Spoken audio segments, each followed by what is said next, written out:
Grad Bihać smješten je na krajnjem sjeverozapadu Bosne i Hercegovine i privredno je, administrativno i kulturno središte Unsko-Sanskog kantona. Rasprostire se na teritoriji ukupne površine 900 kvadratnih kilometara, a prema zadnjem popisu stanovništva iz 2013. godine brojao je 56.261 stanovnika. Na zapadu Bihać graniči s hrvatskim općinama Donji Lapac, Plitvička jezera i Slunj. Na sjeveru s gradom Cazinom, na istoku s gradom Bosanska Krupa i općinom Bosanski Petrovac, a na jugu s općinom Drvar. Bihać je smješten u Bihaćkoj kotlini, koju sa zapada i jugozapada zatvara planina Plješevica i njeni obronci Debeljača i Somišlje, dok je na istoku i jugoistoku omeđuje planina Grmeć i njeni obronci Ljutoč, Jadovnik i Gredoviti vrh.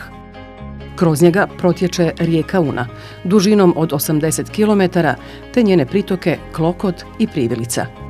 Bihać je prepoznatljiv po jedinstvenoj i očuvanoj prirodi, naročito po rijeci Uni. Upravo zbog toga i visoke ekološke svijesti građana, Bihać nosi epitet ekološkog grada. U prilog tome ide i činjenica da je u julu 2017. godine u pogon pušteno suvremeno postrojenje za prečišćavanje otpadnih voda. Na teritoriji grada Bihaća nalazi se Nacionalni park Una, koji predstavlja jedinstvenu prirodnu cjelinu u ovom dijelu Europe. Bihać u proteklih nekoliko godina prilično isprofilirao kao turistička destinacija i mislim da prije svega u budućnosti trebamo razmišljati o tome da potencijale koje imamo kao prirodni resurs puno više koristimo i stavljamo u funkciju razvoja privrede. S jedne strane, s druge strane ne smijemo zanemariti industriju, posebno drvnu industriju kojom raspolažemo velikim potencijalom šumskog bogatstva. Pa siguran sam da kada govorimo o potencijalima koje možemo ponuditi investitorima iz dijaspore, svakako su to još uvijek relativno jeftina radna snaga, jeftina snaga energenata kao komparativna prednost u odnosu na nešto što mogu pronaći na tržištu u zemljama zapadne Europe. Siguran sam da to nije u dovoljnoj mjeri niti iskorišteno, niti da su naši investitori koji se bave nekim biznisom u zemljama Europske unije dovoljno svjesni tih komparativnih prednosti. Specifičnost pozicije Bihaća ogleda se u tome što se nalazi na krajnjem sjeverozapadu Bosne i Hercegovine. Granični prijelaz Izačić-Ličko-Petrovo selo udaljen je samo 11 km, te se može reći da se Bihać nalazi na jugoistočnoj granici Europske unije. Iako je Bihać relativno daleko od glavnog grada Bosne i Hercegovine, Sarajeva, ipak je mrežom magistralnih puteva dobro povezan sa centralnom Bosnom, ali i sa svojim okruženjem. Od većih urbanih centara u relativnoj blizini nalazi se Banja Luka te Karlovac i Zagreb u Republici Hrvatskoj.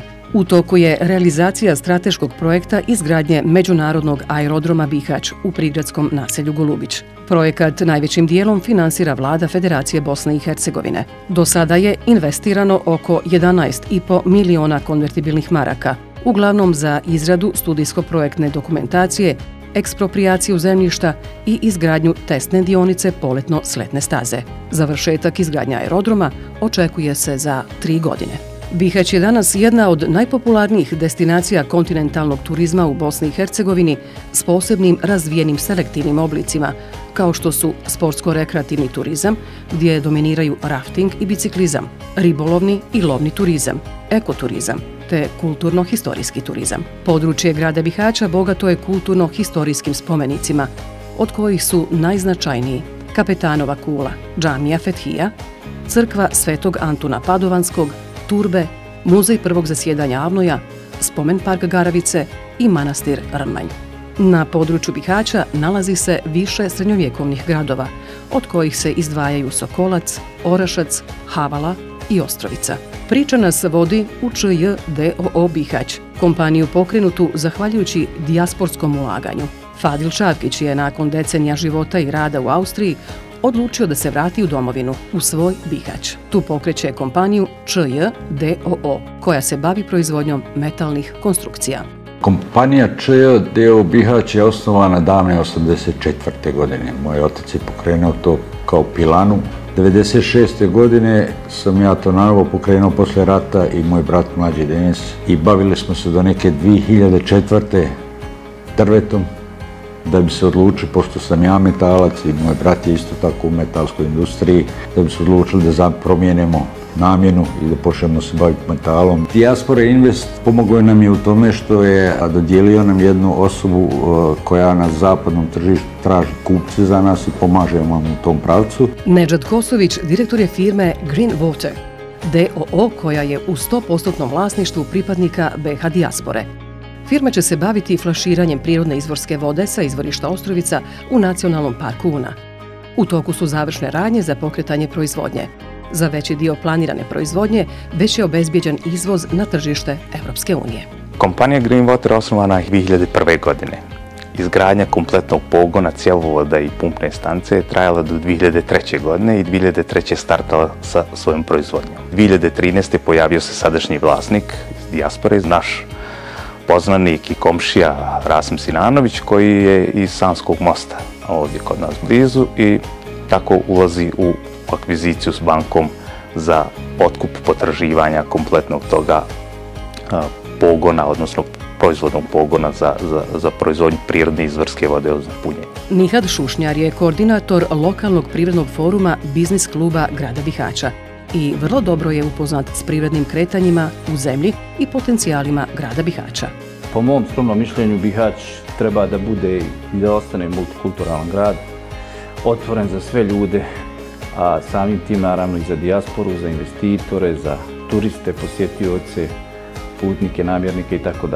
Mislim i da je naša dijaspora, pogotovo ljudi koji potiču iz ovih krajeva, apsolutno dobro došla. Ne samo da investira, nego i da dovede svoje prijatelje, da organizira proslave, svadbe, fešte, a naravno ono što je cilj ovog projekta je da investira u samom gradu Bihaću. Naši sagovornici poručuju svim potencijalnim investitorima, uključujući i investitore iz dijaspore, da vrijedi ulagati u grad Bihać te da će ovdje pronaći svoje partnere za uspjeh. Ja sam otišao kao dijete od kuće sa 14 godina. Vratio sam se prije 3 godine sa mojom suprugom nazad. I moja poruka je uvijek ista. Ljudi, vratite se, lijepo je i ovdje. Ima i ovdje kruha. Može se i ovdje raditi i zaraditi. Jer ono što izgubiš nakon tih 30-40 godina koliko si vani, to saznaš tek tad kad ostariš, ali onda je kasno. Moja poruka za investitore iz dijaspore da su dobro došli u grad Bihać i lokalnu zajednicu i da dođu da ulažu novac da bi povećali BDP našeg društva i prosperitet života unutar grada Bihaća. Moja poruka investitorima iz dijaspore je da je Bihać otvoren grad, da je spreman da ih dočeka, da postoje određene pozicije za investiranje, određene grane industrije koje su spremne za investiranje sad ili u narednom skorom periodu, da je to grad koji je na prvoj kategoriji po listi razvijenosti gradova, odnosno jedinica lokalne samouprave u Federaciji BiH, da je grad koji posjeduje 3 poslovne zone koje su u planu je i treća da se gradi, u kojoj može da se razvija biznis, da je grad sa rastućim trendom ulaganja u turizam i turističke kapacitete. Moja poruka našim investitorima iz dijaspore svakako je da ne trebaju imati strah svoj kapital usmjeriti prema tržištu Bosne i Hercegovine, jer pored činjenice da mogu dobro zaraditi ovdje, svakako je i drugi aspekt, a to je da mogu pomoći svojoj zemlji.